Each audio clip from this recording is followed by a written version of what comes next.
If you've ever watched wolves hunt across open plains or through dense forests, you've probably noticed how effortlessly they work together. This level of coordination isn't random. It's the result of deep social bonds and evolutionary design built for teamwork. So how do wolves pull off such perfectly timed hunts? And what's happening beneath the surface? Stick around as we uncover the science behind wolf cooperation right here on History of Simple Things.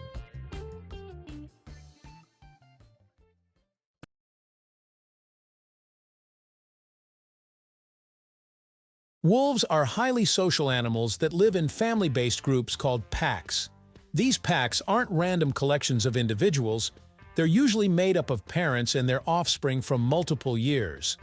This family structure creates strong bonds, trust, and familiarity, which are crucial during a hunt. Because wolves grow up together, they learn each other's behaviors, strengths, and habits. Over time, this shared experience turns into seamless coordination. Hunting together isn't just a strategy, it's instinct shaped by social living. This cooperative nature is shaped long before wolves ever participate in a hunt. Pups grow up constantly interacting with pack members through play, travel, and shared responsibilities, which teaches them timing, boundaries, and trust. By the time they're old enough to hunt, coordination feels instinctive, not because it's planned, but because cooperation has been reinforced throughout their entire lives.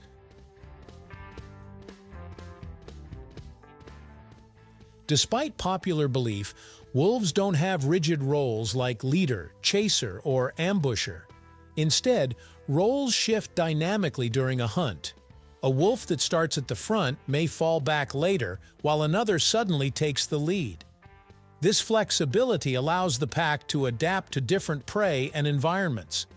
Hunting an elk in deep snow requires a different approach than chasing a deer in open terrain. Wolves respond to what's happening in real time rather than following a strict plan. This flexibility means every wolf is constantly adjusting. Each one reacts to the prey, the terrain, and the movement of the pack, allowing coordination to happen instantly without any single wolf giving orders. Coordination begins long before the hunt itself. Wolves constantly communicate using body language, facial expressions, tail position, and subtle movements. A lowered head, a stiff posture, or a sudden change in direction can signal intent to the rest of the pack. Vocalizations also play a role. Howls help wolves locate each other and reunite before or after hunts, while quieter sounds like whines and growls are used at close range. These signals help synchronize movement without alerting prey too early.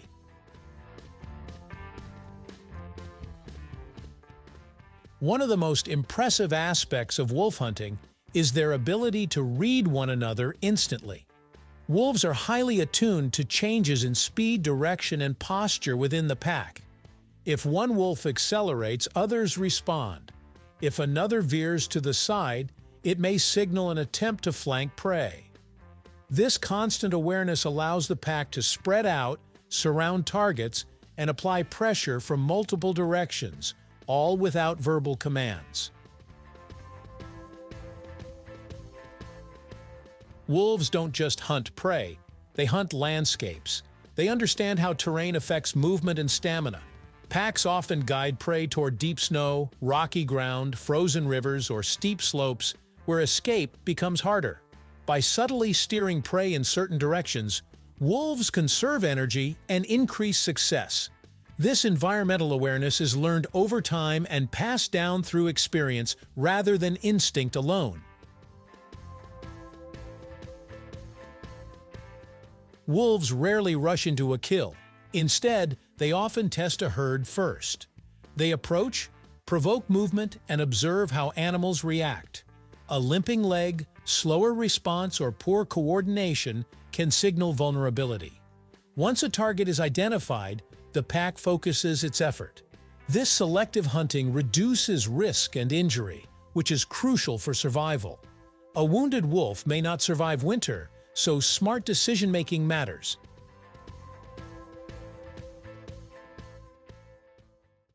Contrary to popular belief, wolves aren't sprinters. They're endurance hunters.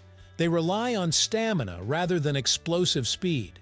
During a chase, wolves rotate positions, allowing tired individuals to fall back while others take over. This relay-style pursuit wears prey down over time. As exhaustion sets in, coordination within the prey breaks down, creating openings for the wolves to move in closer. As wolves close in, coordination becomes even more precise. Small head movements, spacing adjustments, and timing determine success. Wolves instinctively avoid colliding or interfering with one another. They also know when not to attack. If prey fights back aggressively, or conditions become too risky, wolves may disengage. Survival depends on knowing when to retreat as much as when to strike. Wolf coordination isn't perfect from birth. It's learned. Young wolves observe hunts long before actively participating. They watch how adults position themselves, respond to movement, and react to danger. Over time, these lessons become instinctive. Failed hunts are just as educational as successful ones. Each attempt refines the pack's coordination and strengthens its collective skill. Wolves don't plan hunt days or discuss strategy. Instead, their intelligence lies in real-time problem-solving. Each wolf follows simple rules: stay aware of the pack, respond to movement, and adapt to prey behavior. When these simple behaviors combine, they produce complex, coordinated outcomes. This is known as emergent behavior, where group intelligence emerges without central control.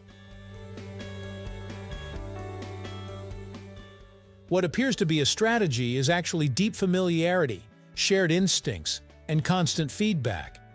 Wolves don't need leaders shouting instructions because every member understands the goal and reads the situation together. This coordination is why wolves can take down prey much larger than themselves. Strength alone isn't enough. Timing, patience, and teamwork make the difference. Wolf hunts aren't driven by dominance or rigid roles. They're built on trust, communication, and adaptability. Each hunt is a live problem-solving exercise shaped by experience, environment, and cooperation. The next time you see wolves moving as one, remember, it's not choreography. It's the result of millions of years of evolution refining how animals work together to survive. Thank you for watching. If you have suggestions for our next video, feel free to share them in the comments below. We'll be sure to give you an acknowledgement for your contribution.